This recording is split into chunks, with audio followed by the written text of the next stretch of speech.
السلام عليكم، كي دايرين؟ لاباس عليكم؟ كنتمنى كلكم تكونوا بخير وفي احسن الاحوال يا ربي. يلقاكم هذا الفيديو بصحه جيده ومرحبا بكم في مطبخ ام حمدان. الوصفه ديال اليوم ان شاء الله غادي نحضر لكم هاد الفطاير اللي كتكون الحشوه ديالهم معمرين بالخضره والطون. كيجيو صراحه زوينين في المذاق وساهلين وسريعين التحضير. غادي نعبر لكم بالعبار ديال كاس ديال العنبه، تحضروهم للعشاء مع شي شوربه ولا الكوتي مع كاس ديال اتاي. كيجيو صراحه ساهلين وسريعين. واللي اول مره تشوف القناه ما تنساش ديري لي اشتراك وتفعلي الجرس باش يوصلك الجديد ديالي. ندوزو للطريقه والمقادير. غادي نحتاج جوج الكيسان ديال المدافي. الكاس اللي عبرت به الكاس ديال العنبه غادي ندير معاه معلقه عامره ديال الخميره، وعلى حساب الجو الا كان بارد ديروا معلقه ونص. غندير معلقه ديال السنيده، وغادي ندير جوج كيسان ديال الدقيق. من الاحسن يكون نوعيه جيده. صافي غادي نخلط كلشي مع بعضياته على هذا الشكل، وغادي نغطي الخليط ديالي بشي طبسيل ونخليه حتى يتفاعل، ضاعف الحجم ديالو، تتفاعل ليا ديك الخميره مع السكر على هذا الشكل هذا. من بعد غادي نضيف عليهم دانون واحد مسوس، غادي نضيف عليه نص كاس ديال الزيت ومعلقه ديال الملحه صغيره، وغادي نضيف عليه 3 الكيسان ديال الدقيق. الكاس اللي عبرت به في الاول الدقيق هو اللي غادي نعبر به باقي المقادير.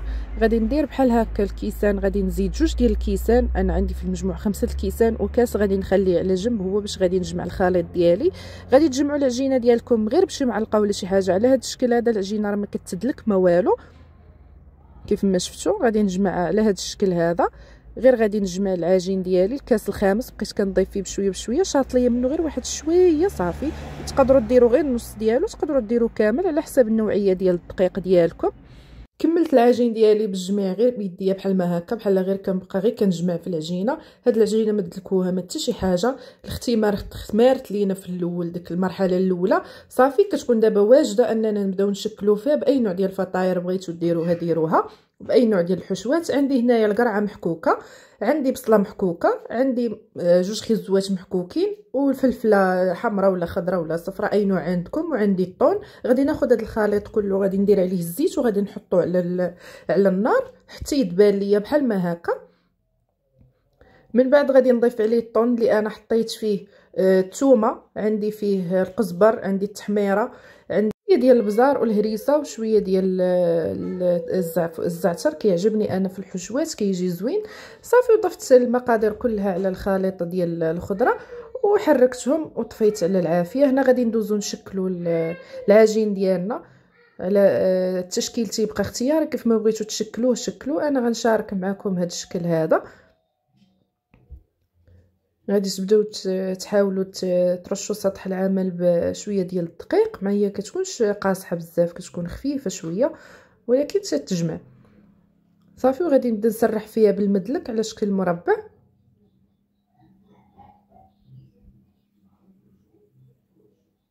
من الاحسن تصايبوا الحشوه ديالكم هي الاولى، عاد زيدوا عجنوا العجينه، لان العجينه ما كتاخذش وقت كثير. 10 دقائق كتكون واجده، مجرد ما كتجمعوها كتخدموها.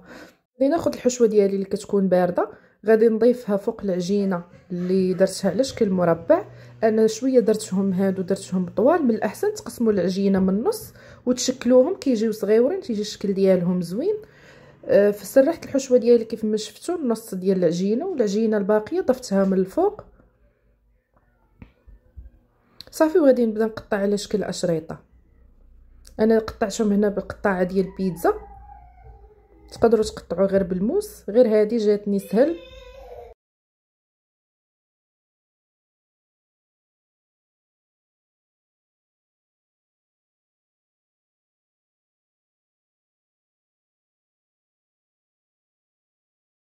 ملي كملت التقطاع بديت كناخذ كل شريط وكنلف فيه على هذا الشكل هذا، وكنحط فوق الصينيه. انا جاني صعيب باش نشكلو ماشي في الصينيه، حيت قلت لكم درتو شويه طويل، ديروا نتوما قصر من هكا. وبديت كندور فيه في الصينيه ديال الفران اللي كتكون مفرشه بورق الزبده. صافي غادي نكمل العجينه كلها اللي عندي، غادي نخليها تختمر واحد 10 ديال الدقائق، وغادي ندخلها الفران. ما دهنتهم حتى شي حاجه. ندخل الفران على درجه حراره 200. الفران يكون شاعل من الفوق ومن التحت. ديما المخبوزات كتبغي العافيه تكون مجهده باش تبقى لكم مفشفشه، كتجيكم مفشفشه ورطبه من الداخل، ما تنقصوش عليها العافيه. صافي دخلتهم دغيا طابوا تقريبا مده 10 دقائق كيكونوا واجدين، خرجتهم كيخرجوا على هذا الشكل هذا، تيجيو زوينين بداك المذاق ديال الطون والزعتر. صراحه غتجربوهم غادي يعجبوكم. شفتوا كيجيو بحال هكا، كانوا هنايا سخونين.